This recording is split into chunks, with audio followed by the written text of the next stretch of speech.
हम देखते हैं कंप्यूटर का अगला सेट जो ग्रुप 4 का ही है, नेक्स्ट डे का। इसमें पूछा है एक नया प्रिंटर इंस्टॉल करने के लिए कंट्रोल पैनल पर खालिस्तान ऑप्शन का उपयोग किया जाता है। 2018 के क्वेश्चन है ये, व्यापम के दोस्तों।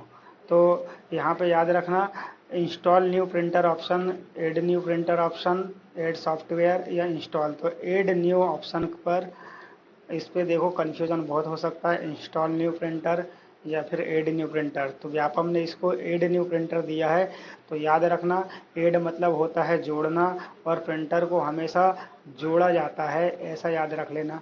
ठीक है, इसके बाद में अगला क्वेश्चन आता है, एम एस एक्सल का प्रश्न दिया हुआ है 2010 में, रो और कॉलम को डिलीट करने के लिए कौन से टैब का उपयोग किया जाएगा। तो कभी भी याद रखना, होम टैब से ही एक्सेल को इंसर्ट भी किया जाता है और डिलीट भी, मतलब कि एक्सेल में रो और कॉलम को इंसर्ट भी किया जाता है और डिलीट भी किया जाता है। किसके द्वारा? होम टैब के द्वारा। ठीक है, इसके बाद में हम अगला क्वेश्चन देखते हैं। क्या दिया हुआ है हमारा? अगला क्वेश्चन दिया हुआ है कि एम एस एक्सेल 2010 में, एम एस एक्सेल 2010 में निम्नलिखित में से कौन सा विकल्प आपको चयनित सेलों के टॉप और बॉटम संख्याओं या प्रतिशत को हाईलाइट करने की अनुमति देता है। तो यहाँ पे टॉप बॉटम रूल्स का ही आएगा, इस पे आंसर याद रखना भैया। टॉप बॉटम रूल्स ही हमको टॉप बॉटम को हाईलाइट्स करने की अनुमति देता है। ये क्या चीज़ बोल रहा है, आपको समझ आया क्या? ये बोल रहा है कि एम एस एक्सेल 2010 में निम्नलिखित कौन सा ऑप्शन आपको चयनित सेल के टॉप या बॉटम की संख्याओं या प्रतिशत को हाईलाइट करने की अनुमति देता है। ठीक है, जो आपने चयन किया तो उसके टॉप और बॉटम को हाईलाइट करने के लिए टॉप बॉटम रूल्स का उपयोग किया जाएगा। अगला question, in M S Excel 2010 minimize button is located. Minimize button और मैक्सिमाइज या रिस्टोर बटन और क्लोज बटन टॉप में होती है, राइट कॉर्नर में होती है। तो याद रखना, अपर राइट हैंड कॉर्नर पर होती है। उसके बाद में अगला क्वेश्चन है हमारा, एम एस एक्सेल 2007 में एक रेफरेंस जो मल्टीपल शीट्स पर समान सेल या सेल रेंज को रिफर करता है उसे खालिस्तान कहा जाता है। तो याद रखना दोस्तों, इसको कहा जाता है 3D रेफरेंस। अब यहाँ पे हमको कन्फ्यूजन होगा 2D और 3D में। तो याद रखना कि एक रेफरेंस जो मल्टीपल सीट्स, बहुत सारी सीट्स को ले रहा है, सेल की रेंज को ले रहा है और उनको रिफर करता है, उसे कहा जाता है 3D रेफरेंस का यूज़ किया जाता है। ठीक है, ये क्वेश्चन भी हमारा एक्सेल का ही था। अगला क्वेश्चन देखते हैं हम, छठवा क्वेश्चन है एम एस एक्सेल से, ये 2007, what is a auto filter. Auto filter क्या होता है? तो यह एक डेटा टेबल को रो से फिल्टर करता है। इस चीज़ का ध्यान रखना हमारे को कि एक ऑटो फिल्टर क्या करता है, रो रो को फिल्टर करता है डाटा के। ठीक है, इसमें ये चीज़ का ध्यान रखना है कि यह जो है डेटा टेबल से रो को फिल्टर करता है। उसके बाद में अगला क्वेश्चन आ जाता है हमारा, ये एम एस एक्सेल 2007 में कौन सा बटन आपको वर्तमान में चयनित सेल से संबंधित कमेंट को व्यू या हाइड करने की अनुमति देता है। तो व्यू और हाइड करने के लिए व्यू और हाइड बटन का ही प्रयोग किया जाएगा, शो हाइड बटन का प्रयोग किया जाएगा। सॉरी, थोड़ा सा गलती हो गया यहाँ पे, शो और हाइड बटन का। ठीक है, शो और हाइड बटन का यूज़ किया जाएगा। बहुत बारीक माइनर क्वेश्चन में दिया है, बड़ी ध्यान से पढ़ना इसको। शो और हाइड बटन का प्रयोग किया जाएगा। उसके बाद में अगला प्रश्न है, एम एस एक्सेल 2010 में एक टास्क पेन खालिस्तान के समान होती है। तो टास्क पेन, एक कोई भी टास्क पेन एक डायलॉग बॉक्स के समान होती है।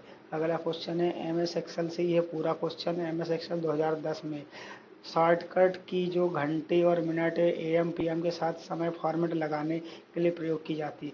देखो, जो घंटे मिनट के साथ में एम या पीएम को भी लगा देती है, उसके लिए हमें याद रखना एट द रेट की ज़रूरत पड़ती है। एम पीएम के लिए कंट्रोल शिफ्ट के साथ में एट द रेट की ज़रूरत पड़ती है।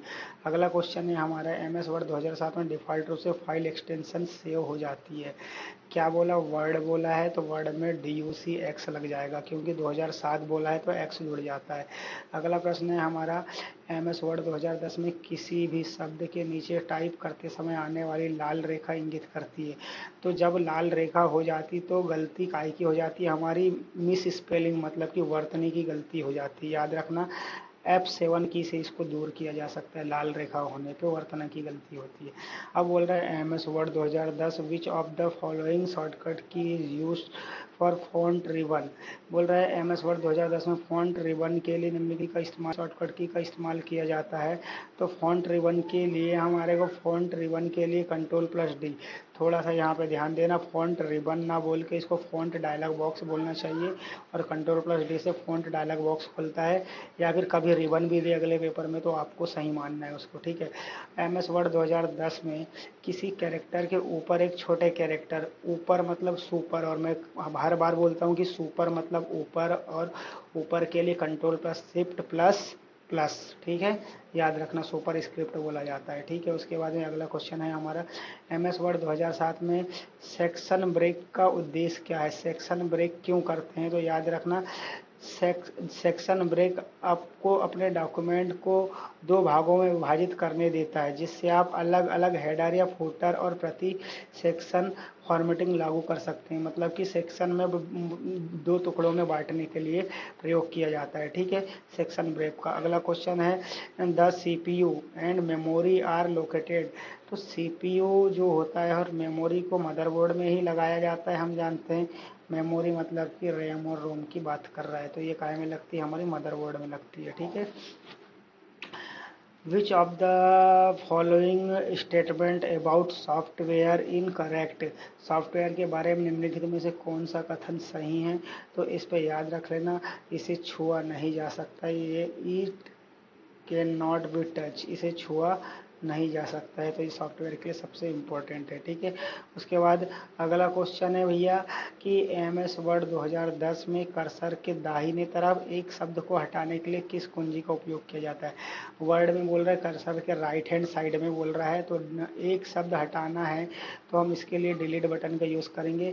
हटाना मतलब कि डिलीट करने की बात करें, आप इसको जब डिलीट कैरेक्टर, ठीक है, ऐसा याद रखना है, इंग्लिश पढ़ोगे तो समझ में जाएगा, तो डिलीट बटन का यूज़ करते हैं, ठीक है। तो ये हमारे 17 क्वेश्चन हो गए थे, है ना।